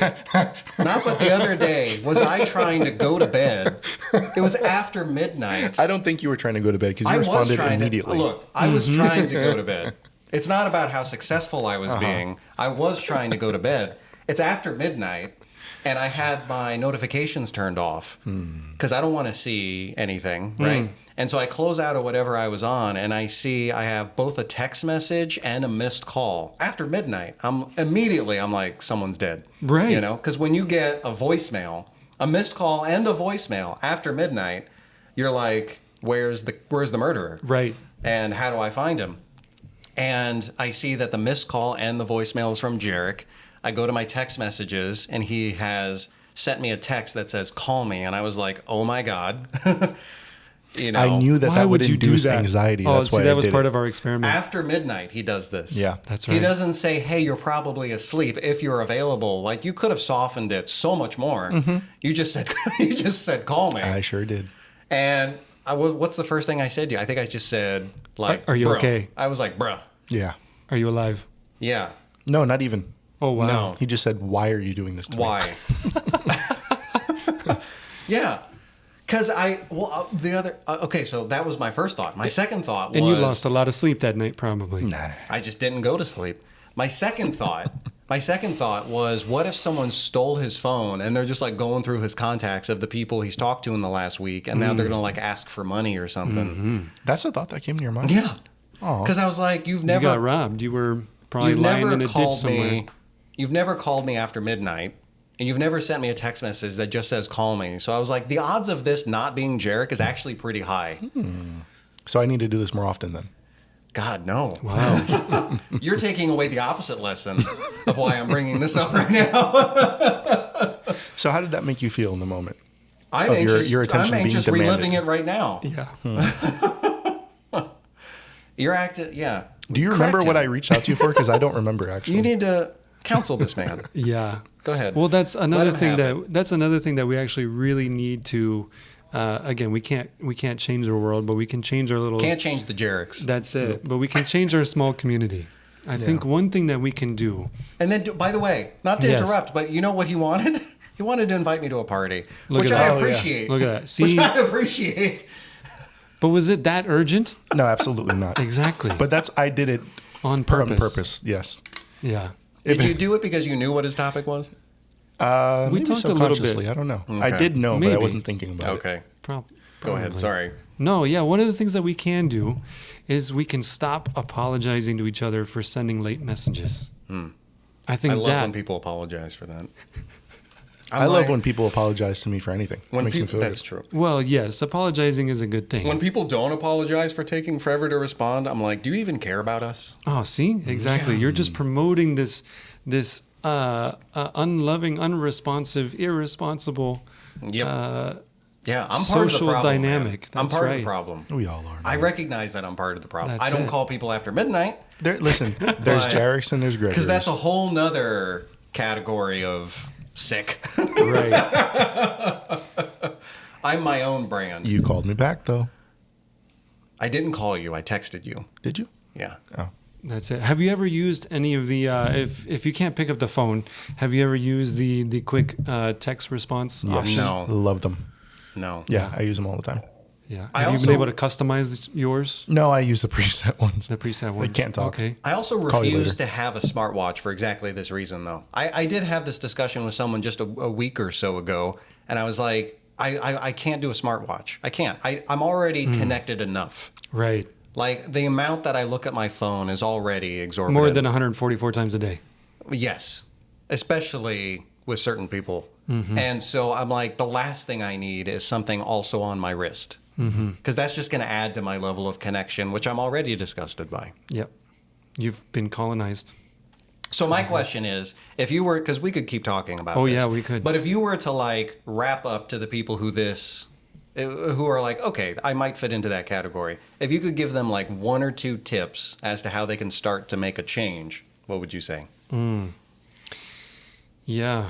I would say really the biggest thing is probably learn how to do batch notifications or batch summaries if you're using Your phone an probably iOS already does it. Yeah. device. We're going to teach you after this. Okay. Yeah, you can go to the notifications under your settings. And I know for iOS users, it's called summary notifications. And you can choose different times and how many you would actually like to have on there. And then you can choose the different apps that you want to have summarized and which ones that you want to receive notifications all the time for. It also gives you the option to select people that are in your contacts list to get through those summaries or those batch moments as well, to always be available to receive messages. I think when we can start predicting some of those unessential or non-urgent notifications. Kind of training ourselves. Exactly. That can help reduce a lot of anxiety in our lives and help us to be more present and to start really living our life instead of trying to document it all the time. It's beautiful. It is. I think it'll help to set an expectation for those close to us That too. and set a precedent. Like, Yeah. listen, from this time on, I'm not going to It respond takes to a you. certain amount of boldness because you got to tell people who are always used to contacting you, like, just so you know, like, I need to do this for me. And there's a nice way that we could do it too. You know, if they want a response, you can say, hey, call me if this is urgent. If it's not urgent, then please text me and just wait for a reply.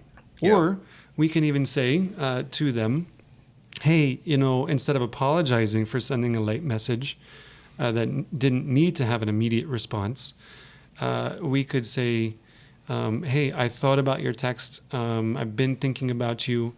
And also trying to practice being more present with my family and friends. So thank you for your patience. Here's my reply. And just to tie this into something that I think all three of us have done before, go get coffee with people. Yeah. Like, get coffee with people and keep your phones in the car. Like, your watch, if it's a smart watch, your phone, keep it in the car. Go get coffee with a friend and just sit with them while you're drinking the coffee. Yeah. Because all of us are super used to grabbing coffee on the go, right? Where we're rushing. Or we get coffee and then we're back and forth between conversation and texting.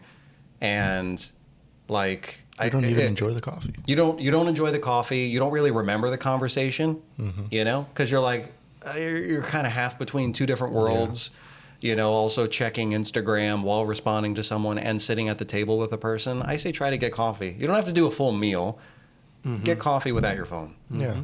Pick a friend. I really enjoy that. Pick a coffee buddy. My wife and I, when we go out, I tried to set this expectation early in our relationship. I think when we were dating, we started doing this.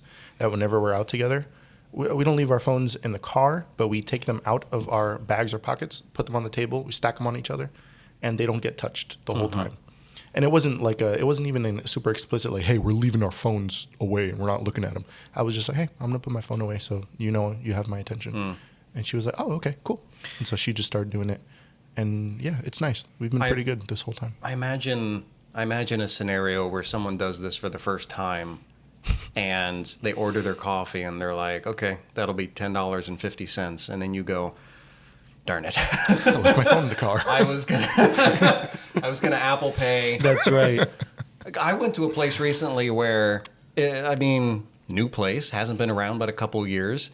And they said that'll be $4.75. I handed them a $5, and she goes, "We don't take cash." And I was like, Yep. "But it's money. Like, Yeah. I don't understand." They're like, "We don't take cash." And I started to become a little indignant about it. Yeah. And number one, I do think that's an old man trait starting to creep in. But also, it is frustrating because we're entering a world where now it's just expected that you're always going to have your phone on you at all times. Now, granted, there's the cell phone or the credit card. You could just do the credit card and the thing and pay for it that way. But Right, just tap it. yeah, but like the assumption of I'm always going to have my phone is everywhere. Yeah. Yeah. Okay, that was good. Yeah. Okay. Thank See, you. I told you Bo's topic was so was a much good more topic. profound and It was a good well topic. thought out. Yeah. And I'm sure the people will have a lot to say. They might have some questions. Oh, for sure. I have questions. But Mrs. Harmon Me will have too. questions. yeah. So before we end, I didn't tell I think I told you guys I was going to do this, but I didn't give you any details. Before the end of each episode, I want to do a section called Pay It Forward, where you guys leave questions that you want the next two guests to answer.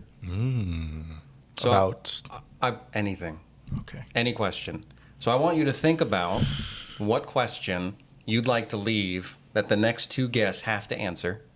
I'm going to let you think about it. I have questions for you that were submitted by an anonymous source. During this podcast? No, before. That was fast. Oh, he already set this Caden up. has been hearing That's right. this whole thing. They were sent in by an anonymous source who I got in touch with over the past week. I'll tell you who after you answered the I question. think it's our wives. Oh God. It may or may not be I your hope wives. it's not our wives. I think it is. Jarek, your question. Last Friday night when you... No, that's not. No, because obviously there weren't guests from last week for me to pass on to you guys, but I didn't want them to come from me either. So I wanted them to come from someone else. So, Jarek, your question is... Hold on, I need to pick which one's best for you. I have a couple of options here. Okay. Wow. I'm gonna have a conversation with my wife when we get back. What is your greatest fear? Ooh. Oh goodness. Oof. That's profound. That is very personal. Bo's gonna get a very simple question. We're waiting for your I answer don't first. know about that. You got a different question. Well, I would hope I have a different question. That'd be really interesting What's if it your was the greatest same. fear, Jarek? Oh man. My greatest fear. Geckos. No, that's second or third. Okay. It's pretty high though. Okay. My greatest fear would probably be disappointing the people that matter to me. Jeez, that's deep. Yeah. I was looking at like dark basements. Oh no. Okay. I actually was thinking about this the other You know day. this is a comedy podcast, right? I think that answer could be even Disappointing the people who I love the most. funnier. Yeah. Jeez. Yeah. Okay. Yeah. Have you done that before? Actually, don't answer that. We'll be here another hour. Don't answer that. Just try to avoid it in the Yeah. future moving forward. What would okay? Was there a purpose to these questions? Are we gonna like They're discuss just them or- random. I mean, we can, but that's pretty deep. I was gonna Hey, follow up. I didn't pick the question. No, yeah, that's true. I gave you the honest answer. Jeez, I disappearing. could have said spiders and just left it at that. Yeah, disappointing. So how do you avoid that? Just don't disappoint them. How? Communication, Texting? preferably talking. Text my dad. Are you proud of me? Jeez. And demanding a reply. Tell me yeah. now. Oh my God. Yeah. No, Okay. just communicating, knowing what to expect He's a from each good other. communicator 3 times a day. That's Yeah. it. Yep. I only talk to my wife at 9 a.m., 3 p.m., and 9 p.m. When's the last time you guys talked? Is she getting tired of sitting in the car right now? She's not in the car. Oh. You thought I left her in the car? Oh my goodness. You cracked the window, right? No, you're supposed Okay. to do that. Yeah. Okay, Bo, here's your question. Oh. What's your favorite color? What do you consider the most underrated virtue? Wow. Wow. Applause to whoever submitted these didn't- questions. I did not choose these questions. If they're from our wives, I did not know they had it I in them. bet you did. I'm not gonna lie. I bet he did. What do you consider the most underrated virtue, The Bo? most underrated virtue. I would have to say mildness. Yeah. Why? Why? Because mildness is not a state of mind. It is not something that we project in relation to another human being. It's actually a part of the very fabric of who we are. Mildness. Mildness, yeah. It's interesting. The Greek word, I don't know if you know, but the Greek word for mildness has been defined as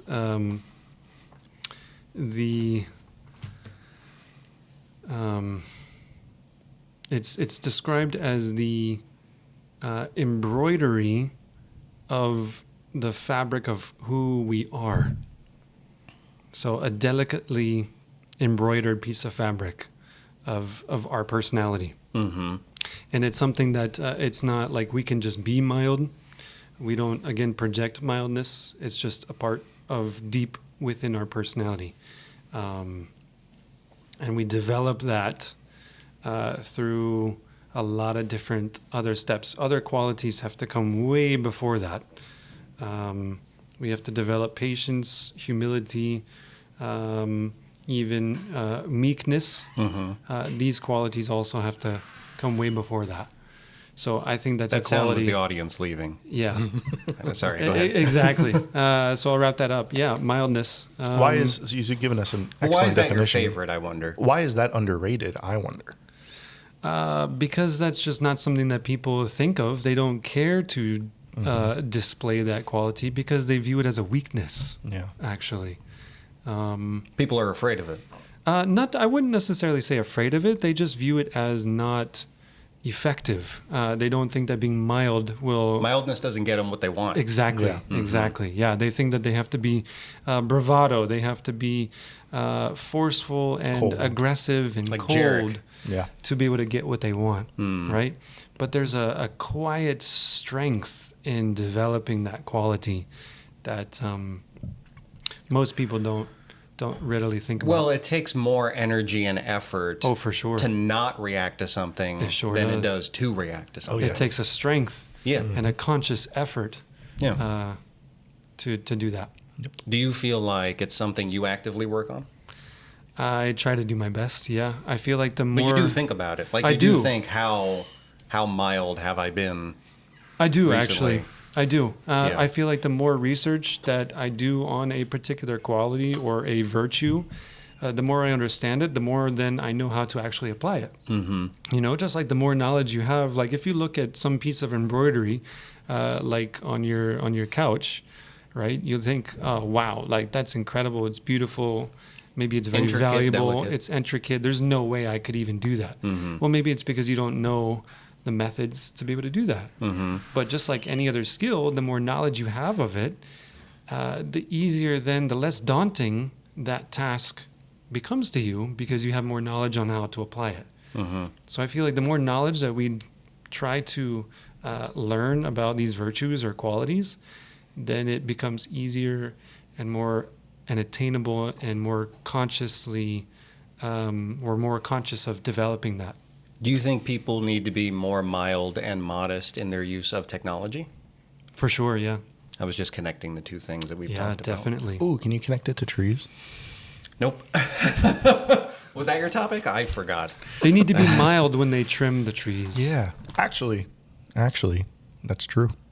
They need to be gentle. Yeah. We try to explain that to but people. Firm with they it. always want more hacked off than the tree needs. And we tell them, no, less is more. Buddy. So now my question is, what questions do you guys want to leave for next episode's guests? I got mine. Okay, go ahead. Okay. How often do you, episode 2 guest, give thought to social norms when you're interacting with people? How often do you give thought to social norms when you're interacting with people? Like, are you thinking to yourself, am I awkward right now? Or am I adhering to social norms? Like in your head? Your head while you're talking? Yeah, you give thought. Okay. Or do you just go, I'm going to be who I am, Yeah. and if they don't like it, too bad. Okay. It's a good one. Bo? I'm thinking it's kind of related to the topic that I brought up. You know, we talked about physical ways. My question is, what did you think about my topic? No. We talked about physical things that you can do to reduce our anxiety with digital use, right? And notifications on our phones. And maybe even put the phone in a separate area. But my question is then what are some practical ways that we can mentally disconnect from our devices? How can we mentally disconnect from our devices? So you want the next guest to answer how they feel. Practical ways to mentally disconnect from devices. Even if you're not actually checking it, are you still thinking about it? Correct. Okay. That's a good question. That'll be fun. To shut off all of those running apps sort of in the head. In the head. Right. Okay. Free up some RAM. Yeah. Okay. Good job, guys. Thank you. Episode 1 completed. Thank you for having us. Jarek Rodriguez, Bo Soloven. Appreciate you guys. It was a blast. And those questions, by the way, all came from your wife, Aubrey. I did ask Odalis, but she did not Her respond. questions are probably inappropriate. She didn't respond. Oh, okay. Because she's applying That's Bo's right. advice to spend little to no time on her phone. And so That's I asked definitely her, not what and she's doing. she's like, I'd be happy to help. And then I never heard from her again. Oh. So it's okay. I'm going to give her an applause when we get back. Yeah. Good job. And Yeah, Aubrey, wives, who was thank you. sick, provided 3. Oh, wow. So What was the third? I was going to say, what was the third one? the other one was, if you had unlimited time and resources, which hobby would you take up? Oh, we should have answered that one. Well, we a good already one, too. talked about, we got a little into hobbies here. We did. Yeah. We know enough about you That's true. in this episode. We've learned, no, I'm kidding. It was very nice to have you guys. Yeah, thank you so much, man. It was great to Genuinely, be here. it was This nice. is a good conversation. Setting aside the devices was Yeah. really nice. Yeah. Felt present, felt connected, engaged. Go get a coffee, everybody. That's it. Go get a coffee with And- someone you care about. And you'll either love them more at the end of it or realize that you want to cut them out of your life. Yeah. Yeah. And put them in your batch notifications. Yeah. And get off that invisible treadmill. Right. That hamster wheel. That's right. Well, this is a great audio podcast. We do need to figure out, we got some video footage, but we got to figure out how to do the cameras differently because they were a little glitchy. We got some screenshots, though, that I am going to put in the background of at least the audio version. Episode 2, the cameras will be up and running. They were here the whole time. It's kind of ironic how much time went into lighting only for the cameras to be like, nah.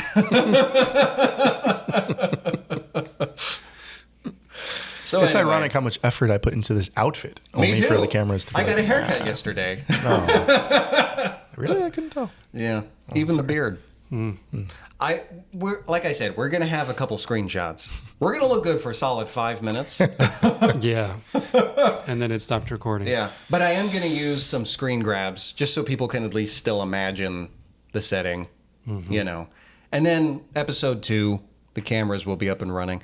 But we appreciate everybody for listening. Again, if you have any comments, you can send them in and they'll be read in next week's episode. Our goal is, nothing here is serious. I love both these guys. I'm not actually mad at them about anything.